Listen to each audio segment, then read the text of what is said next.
ఒక పల్లెటూరులో మాధవ్ అనే బ్రాహ్మడు తన భార్య పిల్లలతో జీవించసాగాడు. అతడు కటిక పేదరికం అనుభవిస్తున్నాడు. పాతబడ్డ శివాలయంలో గుడి పూజారిగా చేస్తున్నాడు. గుడి పాతబడి ఉండటంతో ఎవ్వరూ గుడికి అంతగా వచ్చేవారు కాదు.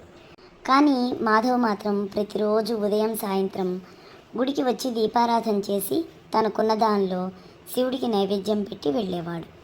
ఒకరోజు అతడి భార్య, ఇంట్లో సరుకులు నిండుకున్నాయి, పిల్లలు ఆకలితో తట్టుకోలేకపోతున్నారు, ఏమన్నా చెయ్యండి అని అన్నది. మర్నాడు పొద్దున్నే మాధవ్ ఎప్పట్లానే గుడికి వచ్చి పూజ అయిన తర్వాత, ఇంకా నా వల్ల కాదు తండ్రి, నిన్ను నమ్ముకొని బతుకుతున్నానని నీకు తెలుసు, ఒక్కరోజన్నా నీ పూజలో లోపం చేస్తున్నానా చెప్పు తండ్రి, పసిపిల్లలు ఆకలితో అలమటిస్తున్నారు అని విగ్రహం ముందర కూర్చొని ఏడవసాగాడు. శివుడికి తన భక్తుడు ఏడ్చేటప్పటికీ జాలి వేసి ప్రత్యక్షమై, మాధవా ఏడవకు, ఇదిగో ఈ మట్టి కుండ తీసుకెళ్ళు అన్నాడు. మాధవ్ ఆశ్చర్యపోయి, ఇప్పటికి కరుణించావా తండ్రి, దీన్ని నేనేం చేసుకోను అన్నాడు మాధవ్.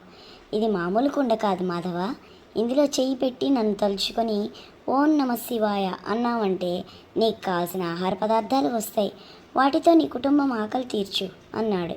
మాధవుడు శివుడికి ధన్యవాదాలు చెప్పుకొని ఆ కొండ తీసుకొని ఇంటికి వెడుతూ హడావిడిలో బురదలో నడుచుకుంటూ వెళ్ళాడు. అయ్యో బురద అంటింది, నది దగ్గర స్నానం చేసి పెడతా అనుకొని నది దగ్గరికి వెళ్ళాడు.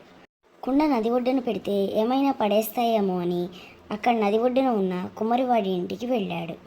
అతనితో, ఈ కుండ జాగ్రత్త, నేను ఇప్పుడే స్నానం చేసి వస్తా అని చెప్పి స్నానం చేసి వచ్చి కుండ తీసుకొని సంతోషంతో ఇంటికి వెళ్ళి భార్యతో జరిగింది చెప్పాడు. కుండలో చెయ్యి పెట్టి ఓం నమ శివాయ అని అన్నాడు. ఏం రాలేదు.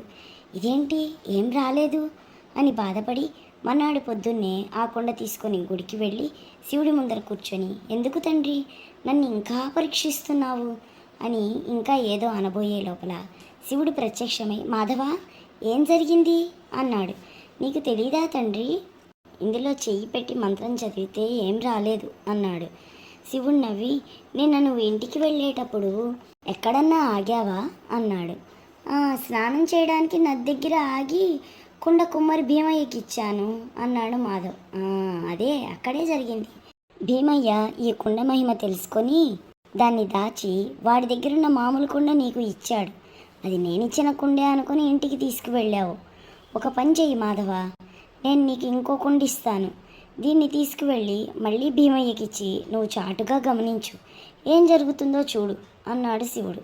సరేనని మాధవ్ రెండో కుండ తీసుకొని మళ్ళీ భీమయ్య దగ్గరికి వెళ్ళి జాగ్రత్తగా చూడు అని చెప్పి బయటికి వెళ్ళి చాటుగా దాక్కొని చూడసాగాడు.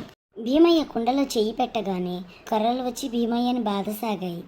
ఇదంతా బయట నుండి మాధవుడు చాటుగా నుంచొని చూడసాగాడు. కాసేపటికి లోపలికి వచ్చాడు మాధవుడు. భీమయ్య మాధవుడితో, నీ కుండ నువ్వు తీసుకో, ఈ కర్రలు నన్ను చావు కొడుతున్నాయి, నా వల్ల కావట్లా, వీటిని ఆగమని చెప్పు అన్నాడు.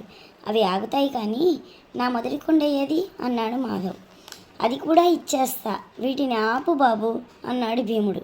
అవును, నేను నీకు మంత్రం చెప్పలేదు కదా, ఇదంతా ఎలా చేశావు అన్నాడు.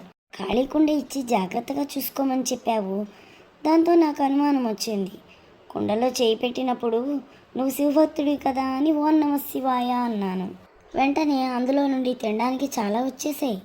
మట్టి కుండే కదా, నువ్వు గుర్తుపట్టవులే అనుకున్నా, నన్ను క్షమించు అని భీముడు 2 కుండలు తెచ్చి మాధవ్కి ఇచ్చేశాడు. ఆ కుండలు తీసుకొని ఎంతో సంతోషంతో ఇంటికి వచ్చాడు మాధవ్.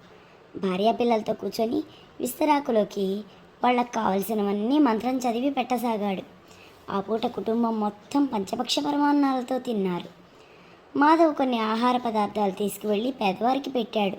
అది చూసి శివుడు ఎంతో సంతోషించాడు. ఆ నోట ఈ నోట శివుడు మాధవుణ్ణి కరుణించాడు అని జనాలందరికీ తెలిసింది. అందరూ కలిసి డబ్బు పోగు చేసి గుడిని కొత్తగా చేసి గుడికి రావడం మొదలుపెట్టారు. ఇదంతా చూసి మాధవ్ మనసులోనే శివుడికి ధన్యవాదాలు చెప్పుకున్నాడు.